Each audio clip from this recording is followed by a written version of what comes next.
Hello, welcome everyone. Welcome to the next chapter of the presentations.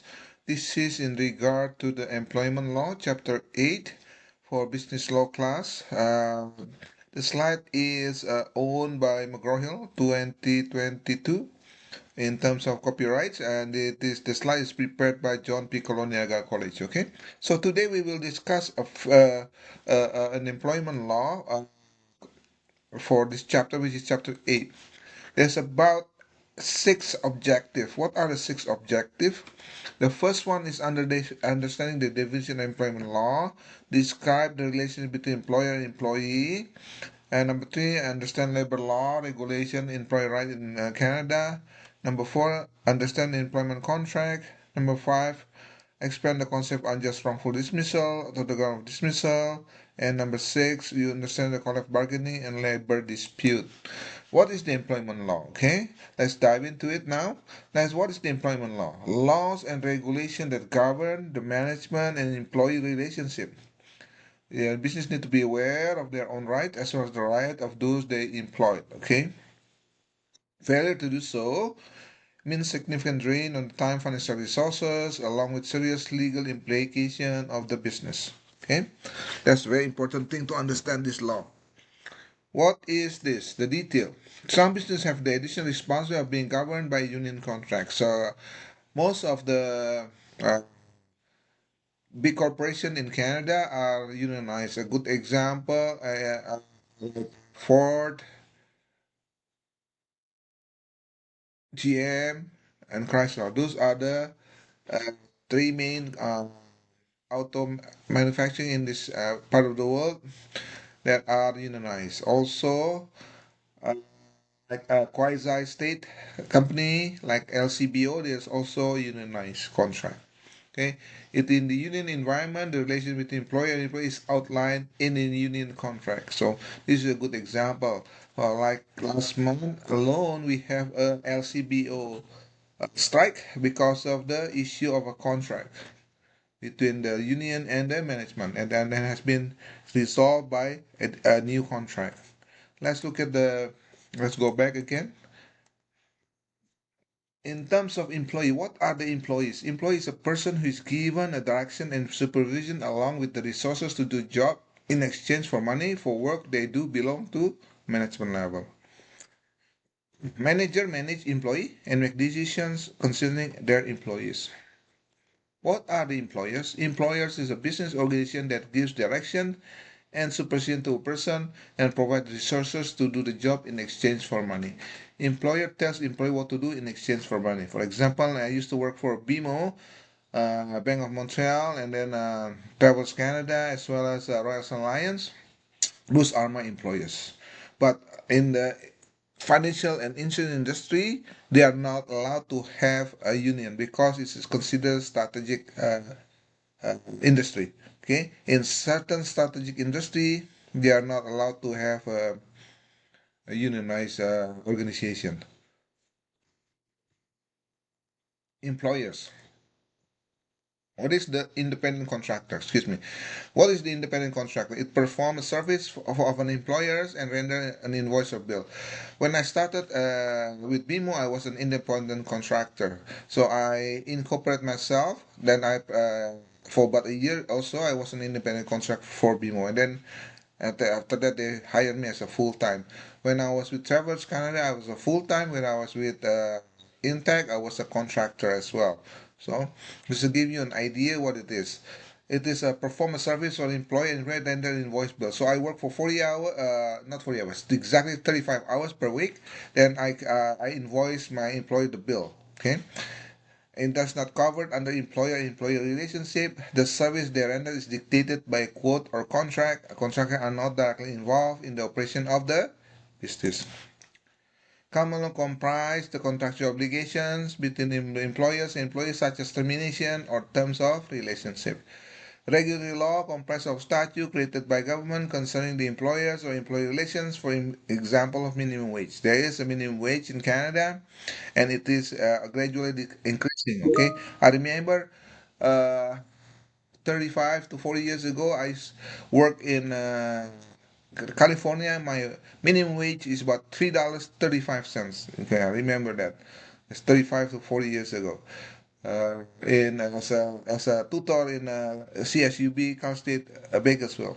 Now the like in Canada, the minimum wage has increased. Okay, labor law is about 50, I think it's about $15 or $17. I don't remember the exact amount, but I will look it up later on. Labor law deals with the relationship and contract between employees and union. The government of Canada provide information in terms of labor law and regulations. Okay, there are employers and employees right in Canada. So what are those things? Those are the what are the things that provide. Government for Canada provide information on employment standard, employment rights, and then if the workers have the same employment rights, workplace and health and safety, and as well as human rights regulation. These are the area that the government of Canada provide information on. In Canada Labor Code, labor relation and occupational health and safety standard, hours and wages and vacation or holidays. It regulates industries such as banks, marine shipping, air transportation, railways, pipeline, telephone, telegraph cable, Crown Corporation, and many First Nation activities. Okay. In terms of employment law, an area of law that governs the relationship between the business and its employees. Industry that fall under Canada Labor Code are governed by federal government. All other industries are governed under provincial government regulation in the province they reside. Employment law continues. Okay, the Renfilm it states the regardless on employee union status, they must pay their labor union dues. Okay, they have to pay their union dues. But regardless whether the business is federally or provincially regulated, recognize the union speak for employees who benefit from an union activity in the workplace. Okay, if you are a member of the union, then you need to pay union dues, regardless. Uh, there's the regardless whether the this is recognize that employees speak for employees who benefit from employee activity in the workplace. So they employee union status. So he has to pay regardless employee status. That's the key part. Excuse me. The right privacy one. There's a number of principles, about 10 of them, okay? Number one, accountability. The information within organization must be understood and must be under care and control of an individual and comply with this principle. That's number one, accountability. Number two, identity of the purpose. Before and after the collection of informations, the purpose of the collection must be identified, okay? And then principle three, consent. When consent means an organization requires the knowledge and consent of the individual for the information to be collected, used, and disclosed. Exception may occur. So, some of the information that you will provide, such as marriage status, age, and home address, and a phone, a contact number. So you have to provide a consent on it. And then principle four, limiting collection. The collection of personal information must be limited to what is needed. It must be collected by fair and lawful means. That's the key part. Fair and lawful means, okay? Principle 5, limiting is disclosure, retention information can be used for any purpose collected and must be kept as long as it's required for that purpose. For example, for vote getting, for the union, that has to be in terms of email address and of contact numbers that must be provided, then it can only be used for that purpose. Okay. Principle number 6, accuracy. Personalization must be accurate, complete, and up to date. So if you have a change of address, you must update your informations there. For example, you move from Burlington to Oakville or Oakville to Toronto, you have to update that. Number 7, safeguard. Personal information must have appropriate security related to the sensitive informations. Number 8, openness. Organization must make detailed information about its policy and practices relating to the management of personal information, publicly and readily available. Number 9, individual. Access upon request, an individual must be informed of all personal information, how it is used, and must be able to challenge and correct any inaccuracy. Number 10, challenge of compliance. An individual must be able to challenge an organization must comply with the above principle. Employment contract 1, employment contract, an agreement outlining the specific of employer and employer responsibility for a period of time. Can be written or verbal. In Canada, a contract of fixed portion for 1 year or more must be in writing. Okay, that's the employment contract. Okay. Restrictive covenants, item in employment such as contract that are on condition, promises, and restriction of the employee with regards to the business. Example, where trade secret exists, the employee would have to sign an employee contract promising not to reveal the trade secret. What should go into the employment contract? Job description and title, such as salary, wages and benefits, such as pension and medical, terms of contract, such as leave, maternity, parental, educational vacation, confidentiality, and termination term. Dismissal occurs when an employer informs an employee that they are no longer employed by their business. This is when you get laid off or get dismissed. Employee can be dismissed for just cause or unjust cause. There are a lot of process. If it's just cause, for example, if an employee is stealing, that is just cause. And then it's discriminations of the gender, sex, nationality, that is unjust cause. Okay, there is a just cause and there's an unjust cause. So there's a thing that you need to understand, that different concept. Just cause means because of stealing, because of criminal activities, that is a just cause. Let me repeat. Unjust cause because of the discrimination. That's a good example of that. For the wrongful dismissions, this is one of the area occurs when an employer does not have the basis to dismiss the employee, but there is no cause of dismissal under the contract or under statute of the law. This is called unjust dismissal. Constructive dismissal is occur when the employee has not been fired, but believe the employer has not complied with the terms of the employment contract.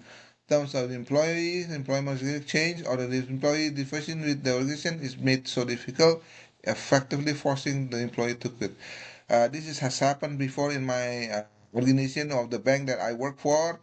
There is a reorganizations of the department, and the manager that in charge for one division who has been given about four additional division to run. So on top of that, um, they are the reporting line is also blurry. So he was forced to quit. That is a good example of an example of constructive dismissal. That is one example I've seen in the past in one of the bank that I work for. And there's also another way of doing things, that one manager, he used to be uh, control three or four control one or two division, and suddenly he does not have any employee. Become a manager with no staff. That is a good example of constructive dismissal. Action that are grounds for dismissal: using drug or alcohol at work, being unable to work because of lack of skill or knowledge, being dishonest, disobeying a supervisor, disobeying the rules of the organizations, having a conflict of interest, being involved in activities contrary to the employer's interests. An employer can fire an employee for just cause without notice or with a pay instead of notice. If the employer does not give notice, the employee is entitled to receive pay at the time they would have been repaid. They had not been fired or had been given notice. Okay. Termination pay, a payment by the employer to the employee when the employee is fired by the time they would have been paid, they have not been fired or been given notice. Occur when the employee does not give dismissal notice. Termination pay is very a good example of this. Okay, and then severance pay is the next one, where the employees provide termination or separation pay based on a strict duration of employment and they lose their job. Calculate by the employee salary, multiply by number of years, work up for a specific number of weeks laid. For example, when I was laid off by one of the insurance company, I worked there for about 8 years. They give me a severance pay about 1 year per month. So I get 1 month salary for per year I serve. Okay, this is a good example of given a severance pay. Union is a collective bargaining and labor dispute. So again, a company like big companies like auto sectors, they are unionized. Unions, a collection of employees in a trade or employment organization that form to protect and further the rights of interest through negotiation with the management. The focus in the negotiation of the term of the employment relationship in the form of the union contract. Union contract or collective agreement is a legal document between employees and management that outlines the rights and terms, conditions, and benefits that all employees of that union can expect for a specific period of time. Okay, this is in terms of union contract or collective agreement. Let me just go check back again. How our unions are formed? There are employees express an interest to form a union. Members' cards are collected. Seeking support of the members is shown by a legally required percentage of employees. Cards are submitted to Provincial of Federal Labor Relations Board with application for union certification, and then Labor Relations Board may either legally recognize or require secret ballots among employees. Once the union is legally certified, the first union contract can be negotiated. This is how it works in the past. There's a video surface about a number of companies such as Amazon or Starbucks. They have been trying to form a union, and has been always been consistently classed by the employer.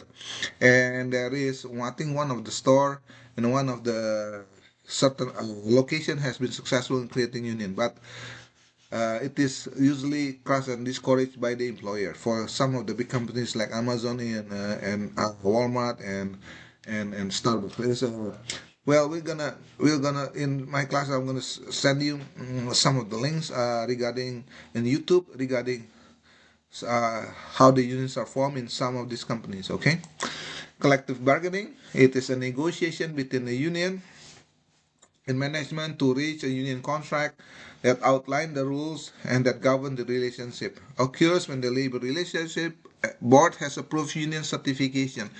This is one good example. A strike recently last month between in LCBO between the union versus management, and finally they reach a target. I think there's about 1 month strike on the street of Ontario here.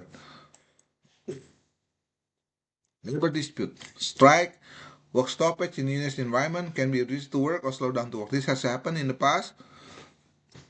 In the case of LCBO, as well as on the TTC. Let me just get a sip of water.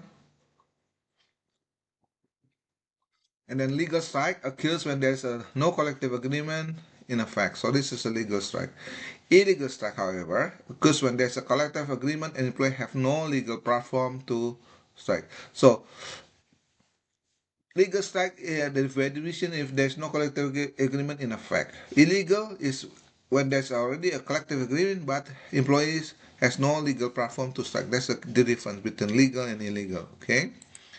Wildcat strike is an official action where employee walk out of the employment with no warning to the employee or union official. This is wildcat strike. So suddenly just one of the branch in LCBO, let's say, do a walkout strike without informing their union official. Locked out is employers do not allow employee to enter the premises to work, usually during the bargaining process. This has happened when I see some of the news in LCBO strike here in Canada. Okay. So what are the types of resolution when there's that kind of disagreement between labor and union? So they have tried to use alternative dispute resolutions, and but they are mostly using arbitration as well. It's a final resolution where both parties agree to the decision of arbitrator. Once decided, the decision cannot be appealed. The decision of the arbitrator is finally binding. Binding arbitration is arbitration is this is one of the key part of doing resolutions, and then also a binding arbitration decision made by an arbitrator or arbitrated board is final and cannot be appealed.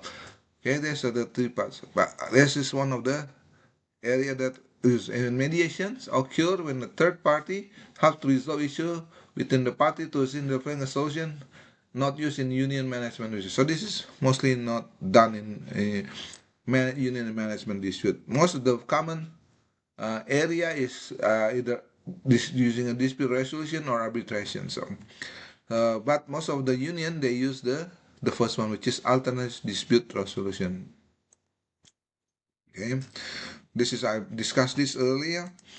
Yeah, let's look at the key terms. Look at the key term, the key questions. What is this relating to the objectives given to you? What is the difference between employee-employer relationship and employer-contractor? What website would you go to for information when a business is named as human rights discrimination complaint?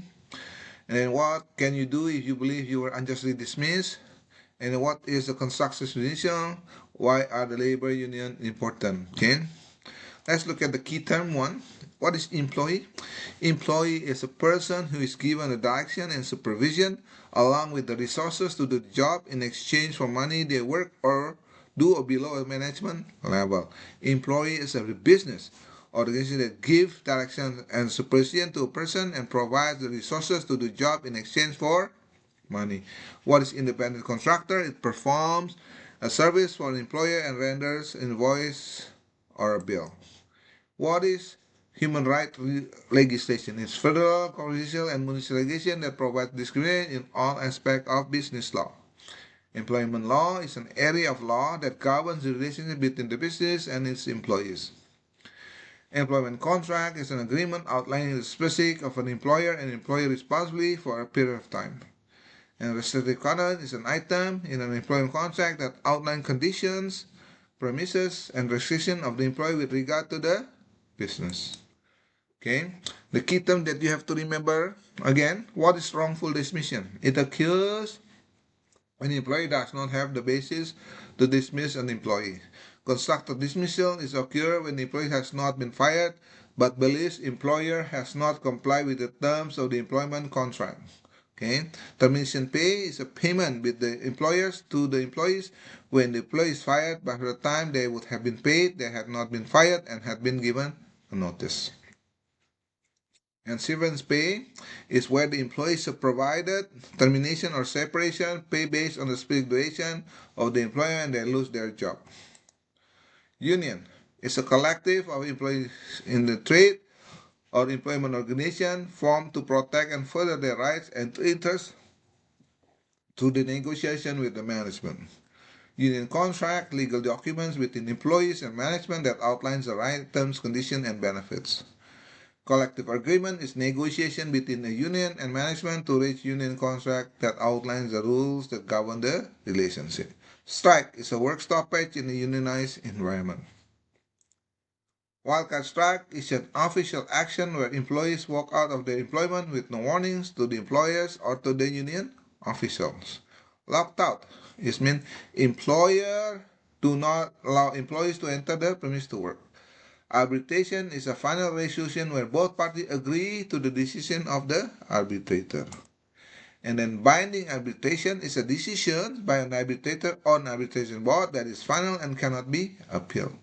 Mediations occur when the third party helps to resolve issue between the parties and assists in developing a solution. So that's basically conclude our chapter here. I will create a questionnaire for the Edpuzzle and post it as well in YouTube. So hopefully you enjoy this slide. Thank you. Bye bye.